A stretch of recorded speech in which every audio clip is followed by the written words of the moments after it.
Hi everyone, how are you all doing? I know it's a little late, but we are actually still celebrating Lunar New Year. So happy Lunar New Year to every one of you. I can't speak for every single Asian culture, but where I learned most of the custom and tradition is from my mom. She's from Taiwan. So in her culture, we celebrate the Lunar New Year for 15 days, from day 1 to day 15, which is also celebrating from the new moon to the first new moon to the first full moon of the lunar year. And within this 15 years, there are different days of celebration. Right when I am recording this video right now and will be posting as well, I'm in Vancouver, so it will be probably the next day in other time zone. But this is the 9th day of Lunar New Year. And on the 9th day, we are set to pray and give gratitude to the Father Sky, which we also call Tiangong. This is the day where we give thanks, give gratitude, and pray to the Father Sky. Thank you for bringing in a new lunar year, and hope that Father Sky continue to bless every one of us in this new coming year. So in this video, I want to share a little bit about the yin wood snake year that we are experiencing this year. And I don't practice Chinese astrology, but I do know some service level knowledge of it. So I want to share a little bit, and it's quite fascinating because I do see there are similarities when I compare to the Western astrology which I practice. So first of all, in general, in this, we are stepping into this green yin wood snake year. So in Chinese astrology, there are 12 zodiac, just like Western astrology, there's 12 animals. And in the Bazi, there are 5 elements. There is water, fire, wood, metal, and earth. So 5 elements, 12 animals, 60 years create one cycle with all the different elements and animals combinations. So 60 years ago, we will also have the same year that we're going through right now, which is the green yin wooden snake year. And in this year, we can expect with the animal snake represent our intuitive self. It associates with wisdom, internal wisdom. It's more of an inward energy, especially when it combined with the element of wood. It is associated with transformation. It is associated with shedding, just like the snake, shedding our old layer in order to renew, regenerate, and transform ourselves. So this year, a collective theme might be that we might all be on our own journey, of course, but as a collective, we might also see some of the shedding of old belief system, old things, and around the world, that might be what is happening. And within your own self, in your own journey, you might experience an area of your life where you are transforming, where you are gaining knowledge and wisdom. And snake often associate with dragon as well. They're both the two animals that is more related to spirituality. So this year you might be tuning in, right? The yin snake energy do invite us to tap into our own energy and connect with ourselves more, know our lineage, know our ancestor. We might learn something or feel like we want to learn more about it, right? Where we come from, and from where we came from, we would then know where we want to head towards, right? So this is one of the themes. Also, when we talk about snake, it reminds me of how the animal snake is associated with the Kundalini energy within ourselves in the Indian practice and culture, that it is also related to our spirituality, the spiritual awakening that one might experience as well. So maybe some of us in this year of snake might experience some spiritual awakening. We might deepen our spiritual practice because it's arranged, right? And everyone is on their journey. Maybe for some, you've never experience anything or never interested, you might find yourself wanted to learn more, wanted to explore this year. And for some, maybe you want to deepen your spiritual practice knowledge, you want to learn something or deepen your current practice, and you might find that connection within yourself as well, right? Because that Kundalini energy that we talk about is within ourselves, is sitting at the base of our spine, and when it's awakened, it's kind of like maybe from external world or internal world, something that might trigger that invite us, and that will lead to our transformation, some way, shape, or form. So that is also one of the theme of this year of snake as well. And with the element wood is the earth, right? We might definitely see more news events that happens around our Mother Earth. Unfortunately, a lot have been unfolding not in the best possible way, but maybe sometimes all these things happen for a reason.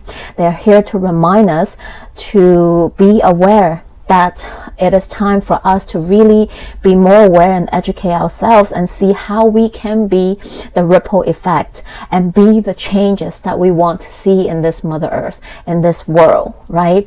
We are all just one person, but together as a collective, we are powerful. So I hope you can remember that as well. And with this year of snake, there might be invitation for us to be more inward and be more intuitive, be more of an observer, because a lot is going to happen, whether it is within your personal life or in the world as a collective. We need to be intuitive and inclusive.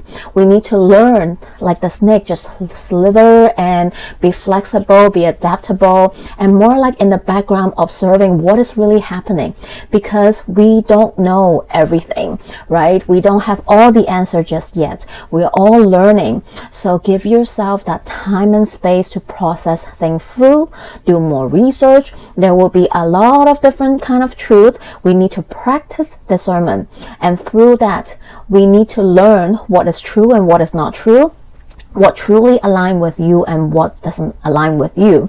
So this is going to be very important, which is also one of the similarities that some of the major astrology in Western astrology is also inviting us to do so. So yes, we will be unfolding a lot of different changes that will be happening, but we are all in this together. So I hope that in some way, shape, or form, it can allow you to know that you're not alone. Find your tribe, find your people, find your community. There will be time where you want to retreat back, and you will be in benefit if you do that too. Retreat back into your world, process everything, sit with everything that is coming up, and also allow yourself to also be in connection with other people that align with you, so that together we can all work together, we can all work towards the changes that we want to bring in as well. Okay, so there's this concept in feng shui that I want to share when I was digging into the Lunar New Year, that I want to share because I found that it resonate with one of the biggest major transit that we are moving through in Western astrology. So in the feng shui concept, we are living in a cycle of 180 years. And within this 180-year cycle, it's split into 3 different yuan: the upper, the middle, and lower yuan. And each yuan, there is 60 years. And within the 60 years, there's 3 yun. And so there's a total of 9 yun. We call, if I translate it directly, it's called 9 fortunes. And I would say it's more like using the numerology from 1 to 9 to group them up. So there's the cycle of 180 years, and then it breaks down to 3 sections. and then and within the 3 sections, there's 3 cycles. I hope I'm not losing anyone here. So each section consists of 20 years. So from number 1 to number 9, there is a total of 180 years. So last year in 2024, we officially stepped into the 9th cycle of this 180-year cycle. And this is also the last cycle of this 180-year cycle.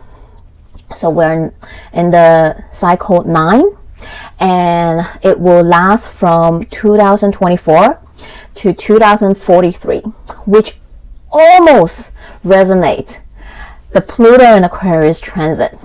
And I was like, whoa, what the hell? Because literally, we have Pluto enter Aquarius, well, the past couple of years, but it officially enter Aquarius last year as well, 2024. And this year, 2025, this will be the first full year where we will experience this Pluto in Aquarius cycle.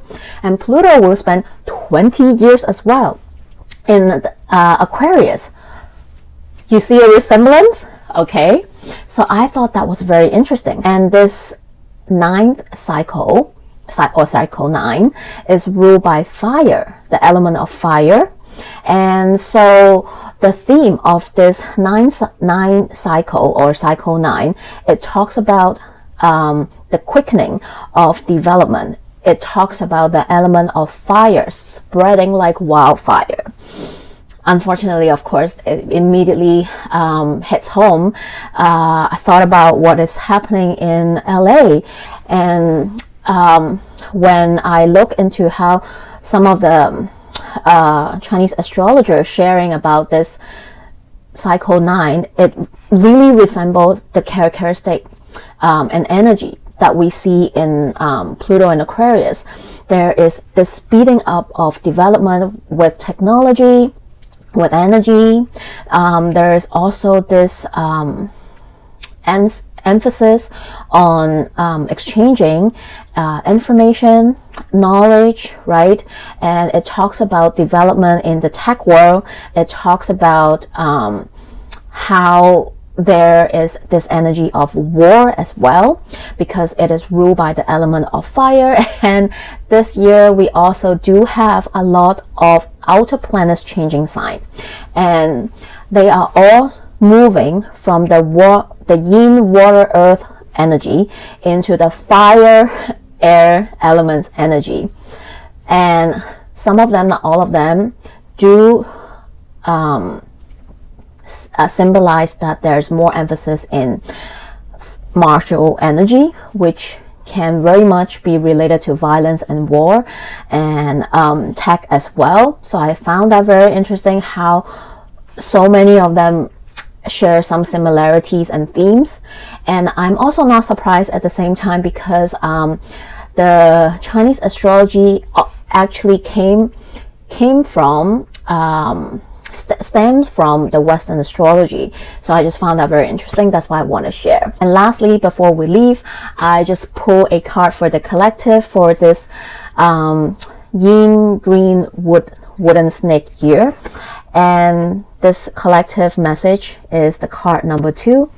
And look at this, yin. We are in the yin snake year, and the card yin came out for us. How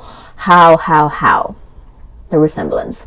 So when I'm just looking at this card, and also look at the color of this card is pink and purple, which is also some of the major color that resemblance to the cycle 9, because it's ruled by the element of fire.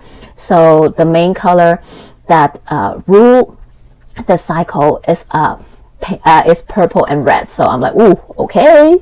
So this collective message that I'm getting is that in this year of yin wood snake, we're really being asked and invited to be tapping into our feminine energy. And it doesn't limit to any kind of gender or whatever, because we are both divine masculine and feminine, but we are being invited to tap into and connect with our feminine side, our divine feminine energy. And that is our intuition, our emotions, the way how we connect with ourselves, which is very much resemblance with the Mars retrograde in Cancer that we're still in Mars retrograde that we are in, is really tapping into our internal world, our emotion.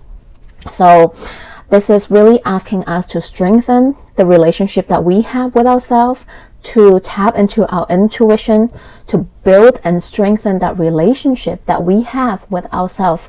Because guess what? At the end of the day, you are the most important relationship with yourself, right? You are the love of your life, okay? You are the one and only that will always be with you 24/7 from birth to death, right? So if you don't have a good relationship with yourself, how can you build relationship with anyone else? So this is really asking us to get more in tune into our inner world, our intuition, our inner wisdom that our ancestors passed down to us, right? So I hope this message helps. I need to keep it short, which is already really long. But in the meantime, yeah, I just want to come up here and share a little bit about this Lunar New Year and the similarities I found with Western astrology with y'all. And yeah, there's other things I do want to talk about, but I'll leave it to the next video. In the meantime, take care of yourself. I am sending you lots of love, and I'll see you in the next video. Bye!